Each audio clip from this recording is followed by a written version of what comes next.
साथ गैदरिंग थी 2027 की ये तैयारी मानी जा रही है। कहीं ना कहीं अब बसपा को भी यह डर लग रहा है कि जो आज़ाद पार्टी है वो कहीं ना कहीं 2027 में हावी होती दिख रही है। देखिए, किसी को डरने की जरूरत नहीं है, लोकतंत्र है। यहाँ तो जिसको जनता चाहेगी, जिसको जनता आशीर्वाद देगी, जिसका साथ जनता खड़ा होगी, वही आगे बढ़ेगा।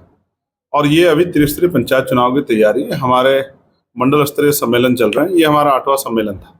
सहारनपुर, मेरठ, गाजीपुर, आगरा, लखनऊ, फिर झांसी, कल फिर कानपुर और आज जो है यहाँ बस्ती में, ये 8वां सम्मेलन। अभी 10 सम्मेलन बाकी। इन 10 सम्मेलन में जो हमारा जो संगठन है उसमें जो ये दलित, पिछड़े और मुस्लिम और तमाम जो हैं, जो अन्य धार्मिक अल्पसंख्यक हैं, उनमें जो प्रबुद्ध समाज के जो लोग हैं, उनमें जो पढ़े लिखे सरकारी कर्मचारी, अधिकारी, रिटायर्ड कर्मचारी और जो डॉक्टर, इंजीनियर, वकील हैं, उन तमाम लोगों को हम लोग बुला के ये उनसे आग्रह कर रहे हैं कि वो लोग फील्ड में जाके लोगों को जागरूक करने में मदद कराएं। क्योंकि लोकतंत्र में जिनका वोट होता है उनका राज होना चाहिए। लेकिन यहाँ तो उत्तर प्रदेश में पिछले 13 साल से, और 27 में 15 साल हो जाएंगे, सूखा पड़ा हुआ है। बहुजन समाज के लोग सत्ता से दूर हैं और तमाम तरह की मुसीबतें उन पर पाबंद की जा रही हैं।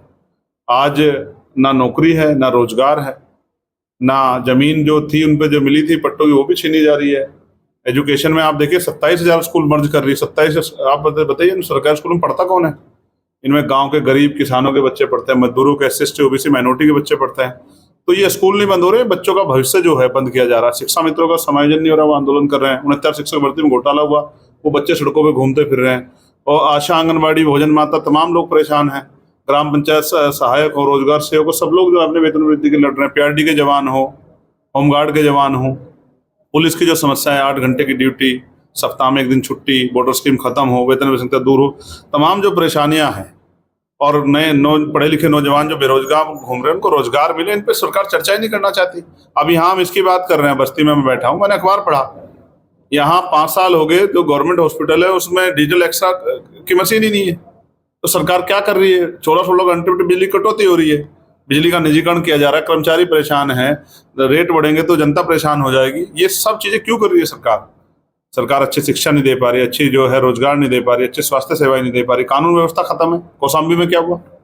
कौशाम्बी के परिवार को न्याय कैसे मिलेगा?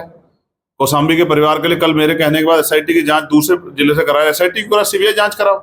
अगर आपकी पुलिस ने सब कुछ अच्छा किया तो CBI जांच कराओ, दूध का दूध, पानी का पानी हो जाए। जो भी आप आरोपी हो, जो भी अपराधी, उस पर कार्रवाई हो। लेकिन जब जनता में चिंता हो जाती है और जनता को लगता है कि हमारे साथ न्याय नहीं हो रहा है, तो ये तो किसी प्रदेश के लिए, किसी भी सरकार के लिए कठिन है। तो सरकार सवालों से भागे ना, सरकार जवाब दे। ये सरकार, चुनी हुई सरकार जो वादे करती थी, इसके वादे की सच्चाई क्या है? कौन सी भर्ती? यार शिक्षकों की भर्ती कब आएगी? बच्चे जो है इनकी वो एज निकल जाएगी। कौन से विभाग में भर्ती आ रही है, आप मुझे बताओ। सड़कों के क्या हाल है? तमाम किसी भी जो कहते हैं स्मार्ट सिटी हमने बनाई है, आप किसी जिले में चले जाओ, एक बारिश होगी तो जल भराव हो जाएगा।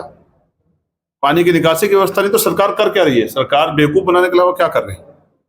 इसलिए मेरी चिंता है कि जल्दी से जल्दी जो है त्रिस्तरीय पंचायत चुनाव में हमारी पार्टी आगे बढ़े और विधानसभा चुनाव में भी मजबूत ताकत उत्तर प्रदेश बनकर उभरे। आप आज ना माने, लेकिन आप मेरी बात को याद रखना। ऐसे आप तब भी नहीं मानते जब मैं नगीना से लड़ रहा था कि हम जीत जाएंगे, आप कहते थे बड़ी पार्टी जीतेंगी, तो जनता ने जिताया। आप देखना त्रिस्तरीय पंचायत चुनाव में आजाद समाज पार्टी सबसे बड़ी पार्टी होगी। मेरी बात को आप याद रखना। 2027 का चुनाव आप इंडिपेंडेंट लड़ेंगे? पहले त्रिस्तरीय पंचायत चुनाव का रिजल्ट तो देख लो। आप ही कहोगे कि चंद्रशेखर आजाद, आजाद समाज पार्टी, यही दल सबसे आगे चल रहा है। आप ही कहोगे, आप देख लेना। अभी तो शुरुआत की है। आप देख रहे हैं जनसमूह किस तरह आ रहा है। आपने आज का ग्राम वो जो प्रांगण था, छोटा पड़ा नहीं पड़ा, और लोगों में उत्साह कितना था। देखो, आपके सामने मैंने पूछा कि भाई कोई मदद कर सकते हो क्या आर्थिक रूप से? जहां पैसे पे लोग जाते हैं, गाड़ियां लेके लोग जाते हैं, वहां आप देखिए गर्मी में कैसे लोग पसीने पसीने हो रहे हैं। ये प्यार है, ये विश्वास है जो आजाद समाज पार्टी भीम आर्मी में संघर्ष करके कमाया है। ये गरीबों का विश्वास है।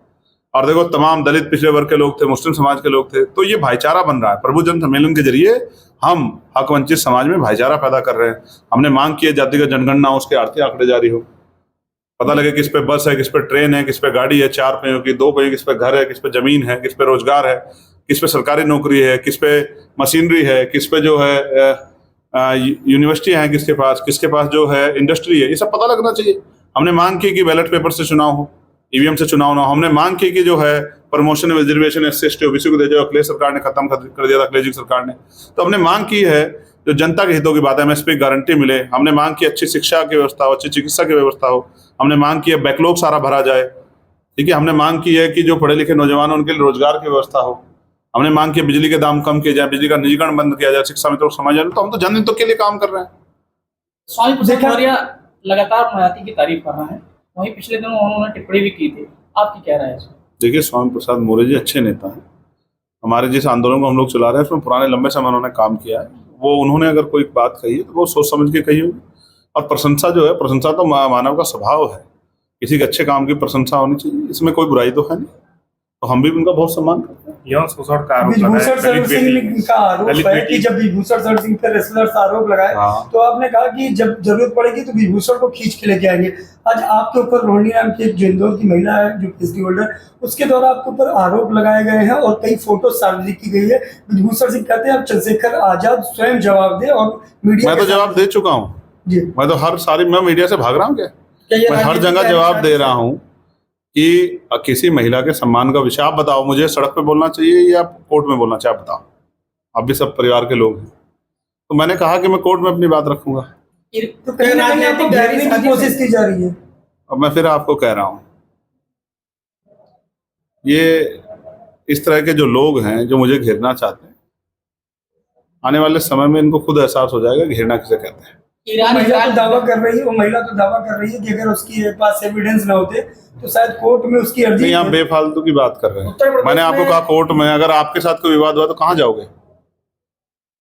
या सोशल मीडिया से आप लड़ाई लड़ लोगे? आप बताओ। तो उत्तर प्रदेश के हाल पे हमें चर्चा करनी चाहिए।